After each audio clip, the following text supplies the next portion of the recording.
You know, just in there, we always have these on Sundays, a chance for some former players to come speak to our team, whether it be Butler, Binote, Joel Penton, Roy Hall last night, yesterday, and he had an interesting thought I'd just like to share because I think it's pretty profound that so often, whether it be a football team, whether it be an individual, a young player, even coaches or all of us, that so often people worry and spend so much time on what people think of you. You call that your image. And then the second thing is the reputation that you have, and that's, you know, whether it's correct or incorrect. You can't really control that all the time. However, what we're going to spend all our time on is what our identity is. So you got image, reputation, identity. And because of social media, because of media, because of just the way the world works right now, I was talking to a couple of players just in my office a minute ago that these elite athletes, a lot of times, will hire PR firms. Why do they do that? Because they want to send out a certain image, whether it be true or false. That's because everybody's so concerned about image. What's our image as a football team? Oh, that's going to be our chat tomorrow as a team. A reputation is, you know, like I said, you know, can't really control that all the time. That's just someone that usually can push enter or send on a phone or write whatever they want to write. And that's your reputation, which is important to a degree, but what really counts is what's our identity, what's your identity as a player, and that's the truth. And the truth is this: in our world, when we push play, what are you? Play means everybody visualize that screen. When I push play, what is Curtis Samuel? I know there's a certain reputation he has now after that game, but really, what was it? And I'm just using that for example. Curtis did great. But I just think that's really intriguing right now, and that's occupying a lot of my thought, and certainly our teams, because the way it was presented was so well done by Roy.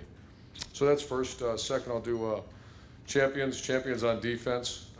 Jalen Holmes, Garyon Conley, Chris Worley, and Joe Berger. Joe Berger played 39 plays. So, honorable mention guys were Hubbard, Taekwon, Mike Hill, Devon, Robert Landers, Nicky Bosa, Marshawn, Denzel Ward, Eric Smith, and Damon Webb. And player of the game is Malik Hooker, played outstanding. On offense, you have champions. Mike Weber, first start, grade out at champion. And we do a separate, just because of the, you know, I thought Carlos did a very good job blocking, but what we experienced the last 2 years, and really 2.5 years, is the best maybe that certainly I've ever seen, and that was the performance of our tailback without the ball, blocking, selfless play. So he had a 91% blocking grade, which is very high for him, for any back. Wide receivers, Terry McLaurin, great. He's going to play more. Terry McLaurin played 30 plays, but he graded very high. He's doing very well for us. And KJ Hill. Offensive line, Pat Elflein graded out a champion.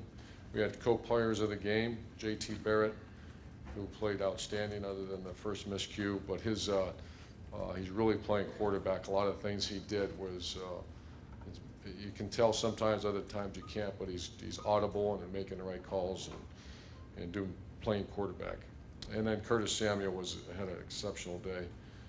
13 carries, 84 yards. Well, you guys know the stats, 177 reception yards. So that's that. On the special teams front, our kicker was our player of the game. Right, kicker. I think you spell that K-I-C-K-E-R, kicker. Just for his family, not for him, because I love this guy, but still giving him a hard time. His last name is Durbin, and that's just for his family. So our kicker graded out a champion.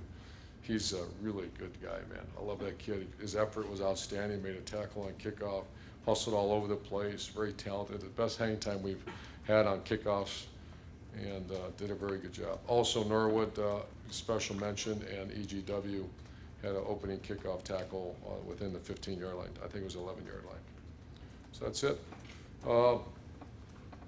Thought our guys played pretty good. You know, we had a code green around here as far as getting guys game ready to knock the rust off the old guys, and then also to get them to breathe normally instead of, what do you call that? Hyperventilating. Yeah, hyperventilating, which most young people do before you play in that great stadium. So I'll answer your questions for you. And it's time to move on. I would not take anything more than guys played pretty good. And we got a tough one coming up this week, a team that beat San Jose soundly from the get-go, and very talented receivers, 2 NFL prospects at wide receiver, returning veteran at quarterback, and a D coordinator that used to coach here at Ohio State, that they're very sound on defense and do a nice job. We'll open up fourth row right, Nick. I want to ask about Tyquan. When he came into here, he was the recruit as a really deep position group. That can be intimidating a lot of times as a true freshman. What made him keep fighting his way into playing time? Well, he was not a highly recruited guy. Came to our camp. Mike Vrabel was our D-line coach. I remember it like it was yesterday, right out on practice field number 3, and just really kind of dominated with effort. He's an effort guy, you know, and he's a guy that just our strength coach has him ranked very highly just as far as the way he handles his business. He's a made player. You know, sometimes you get these guys that were already elite, but he's pushed himself past the edge to become an elite player because of his work ethic. Did you have a tough time getting him to come that far away from home to be so close to his family? Oh, no. He was, if I remember, he said you're offered. I think he put his hand up right away. Said I'm in. Front row middle, Dave. Coach, with Tracy Sprinkle out, obviously Draymond Jones needs to step up. Who's maybe one other young defensive tackle that you think really needs to step up now? Well, we're thinking about Devon is a guy that played pretty well Saturday. He's got a little twitch to him, and then Landers did pretty good at nose, so he'll get more playing time. And then we're going to alibi and Malik Barrow. We're taking a hard look at Malik. Josh Alabi played a little bit, but he's more of a nose, and so we're going to take a look at Malik Barrow. Very quick twitch, good hand placement. So he's that we're going to look at as well. You have a lot of defensive ends. I know you can move inside. Does that mitigate the damage a little bit? Not to sugarcoat the loss of Tracy. I know it's a big loss, but big loss. But yeah, I think that certainly in third downs you saw us put already Jalen Holmes in there at the 3 technique. Obviously Nick Bosa is a very good pass rusher from in there too. So, but first down and normal, you want to have a good size 3 technique. And right now we're looking at some not defensive end guys, or inside guys. Bill, front row. Urban, you said on Saturday that you have to look at the tape to see if the performance was really as good as it looked. What was your assessment after reviewing? I'm sure. I think it was good. It wasn't great. It was good. Some disappointments that, you know, I think Corey Smith should be better than he is. I'm not, you know, I think he didn't play great. You know, he's dealing with some injuries, and I don't think that the technique of our wideouts were where it needs to be, even though it did make some very good plays. I thought our tailback played good offensive line. Obviously, we only have one guy, great champion. They didn't play very good. So they have to get much better. But what happens is, and you hear the old adage that people get better between 1 and 2, and that's because you get your game legs back. For example, our guys have been off since Wednesday, actually Tuesday. They didn't have padded. There's some guys on our team that have not hit since last Tuesday, and they're not going to practice again until tomorrow. So your body really start coming back, and you'll be full speed. So. How's Dante Booker? He was questionable for Saturday. He's got an MCL sprain, but he for sure will be back soon. But he's has a chance of playing. Front row right, Austin. Urban, you referenced JT's one miscue early, and certainly he's a veteran who's faced a lot of adversity before. What, if anything, did he say or you say to him after that early going? I'm trying to remember if we said anything other than just move forward, and that was tactical error on our part, not just his part. But when it's not right, just burn it. Don't try to force something that's not there. So. He's talked a lot about different mentality this season as compared to a year ago. I mean, do you think with all the pressure, this is kind of speculative, that he could have bounced back as easily if he was playing with that same mindset he had a year ago, if you know what I mean? You know, what always comes up when you have 2 quality players, you make a mistake like that or you're out. Someone else goes in. And some people don't like that. I always say I'd love to have that. I wish I had 3 of them that were JT's caliber. And does that put more pressure on a player? So be it. You know, that's what happens at the next level. So I think he's such a leader, such a veteran, and I think he knows this is his show, that he bounced. I mean, there was zero conversation. We're fine. Move on to the next play. Let's go. Second row middle, Ryan. Is there anything from a technical standpoint that JT is doing this year that he either couldn't or wasn't doing last year that might explain some of his play? I think that when you say that, it's just the amount of repetitions at that position. You know, whether you're a veteran or not, you need all the reps. He is our #1 quarterback. He received all the #1 reps this You get timing with receivers. You can see there were some beautiful passes Saturday. Off the top of my head, Noah Brown and KJ Hill. That's because he works with him so frequently. And same, there's a couple corner routes to Curtis and Dontre, and those are well executed plays because they practice it all the time. Back row, Jared. Yeah, Urban, I think through the first quarter Saturday, you'd already played 10 receivers, or had already caught a pass or something. A lot of guys had played. Do you see that pattern continuing, or do you think you want to pare it down at some point? As you No, go further? because we want to wear people. We noticed we went, I think we had 50-some plays too in the first Right. half. And so our objective, obviously, need to get first downs to do that, but we want to play fast, play a lot of people, and certainly receiver position. And you need to count Dontre and Curtis as kind of the hybrid. They're also our second and third tailbacks. And so, yeah, we're playing 10, but there's two hybrids in there as well. Third row, right, Brad. Kind of lost in all this is how solidly the defensive backs played on Saturday. Biggest step forward did they take Saturday and kind of give an eval of where they are as a unit right now? I think they did okay. I think this will be a more of a test Saturday. There's, Bowling Green a year ago, with the personnel they had, a real experienced quarterback, two NFL receivers. I think one transferred and one is, I'm not sure he made a team, but they had. I think Bowling Green's personnel is going to be fine. It's just not as experienced as the year before. This one rolling in here is very experienced and more talented at this point. So. Once again, if you go back to Bowling Green and played them a year ago, and they beat Purdue, they beat Maryland, they had that quarterback that played a lot of football for them. That would have been a challenge. I think as BG, once again, I'm not here to talk about BG, but I think they're going to be a very good team as they continue to grow up and get better. Second row, left, Bill. Urban, I know you've been running your offense for a long time, and it seems like there's a lot of different offensive philosophies that fall under the umbrella of spread. But with Tulsa's head coach from the Bryles tree, the coordinators that had last year have since moved on under the Bryles tree, how is what you do out of the spread any different or maybe similar to what Tulsa wants to do out of the spread? I think when you hear spread, it's about numbers, so I think that part's similar. I think the objective and what they want to install and what's your identity is, there you go, image versus reputation identity.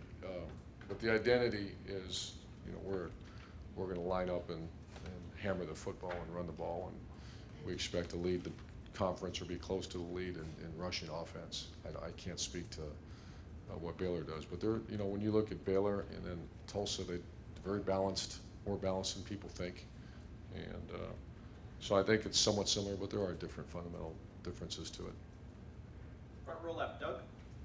Urban, with the true freshmen, I think you played 10 true freshmen, I think, on Saturday.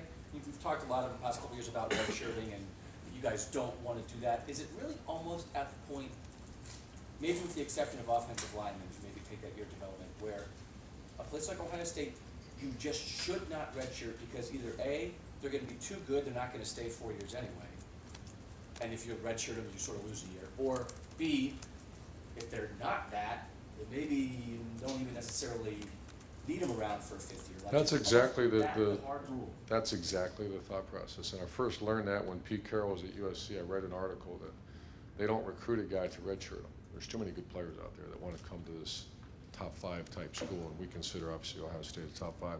We're recruiting a player to play immediately. And now you have some great storylines in there. Why did you take Darren Lee then? Why did you take maybe Josh Perry or Tyvis Powell? Why did you take Malik Henderson? Those are the guys that maybe we just see this incredible end of a career. So usually you only take a handful, not even a handful, 3 or 4 guys like that are, you call them projects, but if it develops now, watch out, you have a monster. But we're not in the game. Years ago you would do that. You'd say, let's take this kid and what do you think he's going to be like in 2 to 3 years? We're very rarely into that conversation now. But you only played 4 true freshmen, I think, last year. You pushed it to the point this Pushing year. it very hard. Even if there's a kid that's maybe, put him in. Even if there's a couple plays here, a couple plays there, we're going to play. That happened Saturday. Keandre Jones, Malik, Coop, some guys went in that game. Once again, are they going to be here 5 years from now? Probably not. And if they are, they probably got bypassed. And maybe last year, maybe there would have been a year where That we was, held off on Keandre. Or Yeah, well, just last year we had so many guys. Yeah. And then the other thing is, the developed here that you have really pushed, it feels like with a lot of the NFL guys that have gone on, you have that slogan, I think guys wear it now, right, developed here. That idea of, do you want to make sure that people don't think you just recruit good players and they just go, boom, they're recruited, they're gone? Like, do you want to It's emphasize all that Pantone point? and I think That I've you seen did that, something like here? hashtag developed here or something. Yeah, he's got all those hashtags. But is that an effort? I mean, for real, do you think some people would think a place like Ohio State, you just recruit the best and they're good automatically, you send them on? It's easy, right? Or do you want to emphasize the development? Oh, Mark works on our image a lot. I don't care about our image. Reputation is important to recruit, but I care about the truth. And when they come visit and get to talk to our players and families, they know the truth, the identity. Far left. You're gonna write that down now. Good? Been asked and answered. Okay, far left, Dave? Urban coaches love teachable moments. When you win by 67, were there teachable moments, either positive or negative, that you'll work on this week? Oh, sure, yeah, one lineman graded out a winner. Our starting receivers did not grade out a winner, I believe. There's some great teachable moments in there. You have a kickoff unit that's expected to be the best. We had one good one and 2 or 3 bad ones, so there's incredible moments. So it's a lot more enjoyable to coach after a big win than the opposite. So, but of course, yeah, big teachable moments. Far back, Bob? Coach, going back to Dave's question, is there a chance Tracy could play in a bowl game at the end of the season? I don't believe so. I'll know more today. It was patella tendon, had surgery yesterday. I got the text that they came back. I have not seen him. He's going to be here in a little bit. I'm going to go talk to him and find out more. As far as the rest of the team is concerned, injury-wise, how are you going into this Saturday? Well, Book came out of the game, but he's questionable, and there's a chance he'll play. I think we're okay everywhere else, right? Yeah. And final questions, front row here, Tim? Yeah, Urban, just a couple, three. Number one, is there such thing as a quarterback having a knack for getting his team to the end zone? You've been around a bunch of them, and J.T. Barrett set the record 2 years ago in the Big Ten with 45, responsible for 7 Saturday, sets a school record. What is it about just him and that ability to get his team to the end zone? Well, when teams fail to score down there, it's because they load the boxes hard to just pound the football at them, and that's where you saw the game last night. I thought Texas did a heck of a job, spread them out, and let that big freak run the ball. I mean, that's pretty good game plan. Not everybody has that 6 foot, whatever he is, big athletic guy. But JT's athletic enough and certainly quick enough, twitched enough to get us in the end zone. The other thing is you have to make those tight window throws, and he's pretty good at that. So those are two. When you see teams score a lot, it's because there's creative ways of creating a run game, and that's option, single wing football. Because the days of just we're bigger and stronger than you can stop that. And then the other one are tight window throws. Another question, like Doug was talking about the young guys. When you're in a game like Saturday, you're playing against the school where you cut your teeth as a head coach. But you got Demario McCall going into the game. You got Joe Burrow going into the game. I mean, is there any such thing as calling off the dogs in that situation? You want to see those guys play, right? I mean.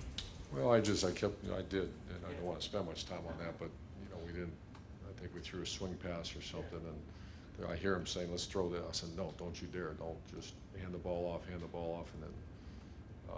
Yeah, especially this, sometimes you don't give much thought to that. You're more worried about your team, but in that situation, just out of respect for Bowling Green, yeah. But DeMario, can't tell him to slow down. He ran really hard, and he's trying to become a backup tailback right now at Ohio State, and he did a very good job. Your father's had 3 kids play sports. What is it like to see Demario McCall and these guys that you guys recruited to bring in here to play, step up into that big time and make plays? Do you just personally, you get a little bit of that same feeling you get as a father watching somebody? No doubt, and I'm glad you asked that. There's, as you get older, what do you coach for? That's a big reason why we coach, and the experience to see these young guys' dream fulfilled. I mean, Demario ran in the end zone twice. Think about that for a minute. A kid that grew up near Cleveland, Ohio, got to stick in the end zone twice, and that's been his dream. And I hope there's more to add to his dream as we continue. And the last thing, Tyler Durbin, your kicker. I don't know, where did he come from? I have no idea. This is a little bit of an I don't amazing know him. story. I don't isn't it? know. I mean, the guy never played football till he shows up here, and he's, He made a great tackle Saturday. Yeah. He had two, actually, he would have made on that because they tried to get field return. And he is I don't know where the hell he came from. He is really good. he looks like a football player, you know, as a kid. Oh, he don't look like a Well, football you know, player. but he stuck his nose in there is my point. I mean, and this guy just shows up. I don't think I met his family. I mean, I guess we have to do that someday. He's our kicker, but, they raised a good dude. He's a very talented too. Thanks, guys. All right, folks, stay in your seat. We're gonna bring